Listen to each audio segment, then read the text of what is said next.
Numbers chapter 5. The Lord spoke to Moses, saying, Command the Israelites to put out of the camp everyone who has a defiling skin disease or a discharge, and everyone who is unclean through contact with a corpse. You shall put out both male and female, putting them outside the camp. They must not defile their camp, where I dwell among them. The Israelites did so, putting them outside the camp, as the Lord had spoken to Moses, so the Israelites did. The Lord spoke to Moses, saying, Speak to the Israelites. When a man or a woman wrongs another, breaking faith with the Lord, that person incurs guilt and shall confess the sin that has been committed. The person shall make full restitution for the wrong, adding 1/5 to it and giving it to the one who was wronged. If the injured party has no next of kin to whom restitution may be made for the wrong, the restitution for wrong shall go to the Lord for the priest. In addition to the ram of atonement, with which atonement is made for the guilty party. Among all the sacred donations of the Israelites, every gift that they bring to the priest shall be his. The sacred donations of all are their own. Whatever anyone gives to the priest shall be his.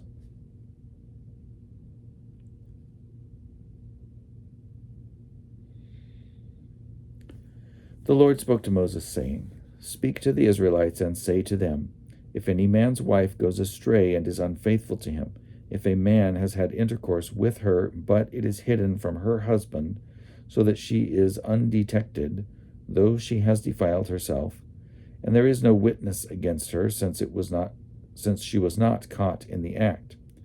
If a spirit of jealousy comes on him, and he is jealous of his wife who has defiled herself, or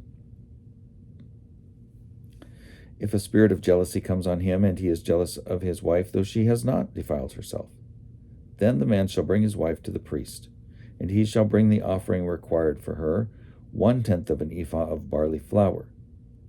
He shall pour no oil on it, and put no frankincense on it, for it is a grain offering of jealousy, a grain offering of remembrance, bringing iniquity to remembrance.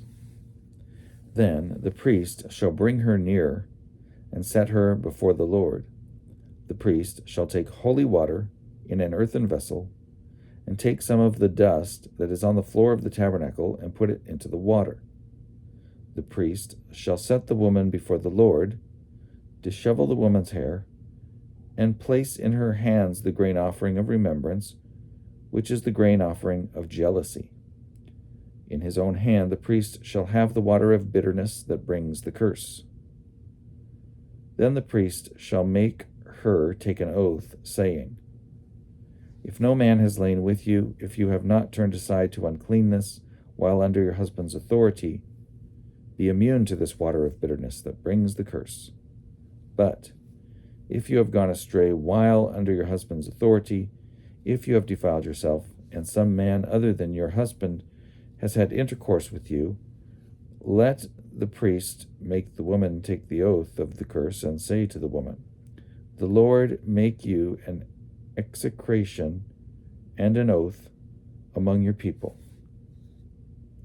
When the Lord makes your uterus drop, your womb discharge. Now, may this water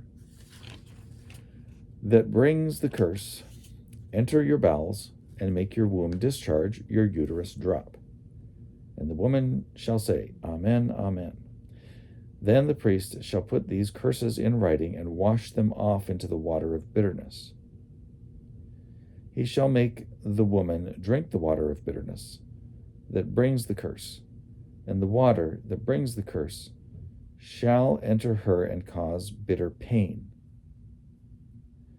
The priest shall take the grain offering of jealousy out of the woman's hand, and shall elevate the grain offering before the Lord, and bring it to the altar, and the priest shall take a handful of the grain offering as its memorial portion, and turn it into smoke on the altar, and afterward shall make the woman drink the water.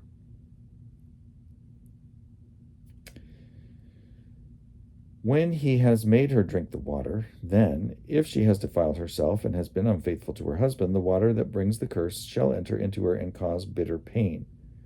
and her womb shall discharge her uterus drop, and the woman shall become an execration among the people. But if the woman has not defiled herself and is clean, then she shall be immune and be able to conceive children. This is the law in cases of jealousy, when a wife, while under her husband's authority, goes astray and defiles herself, or when a spirit of jealousy comes on a man and he is jealous of his wife. Then he shall set the woman before the Lord, and the priest shall apply this entire law to her. The man shall be free from iniquity, but the woman shall bear her iniquity.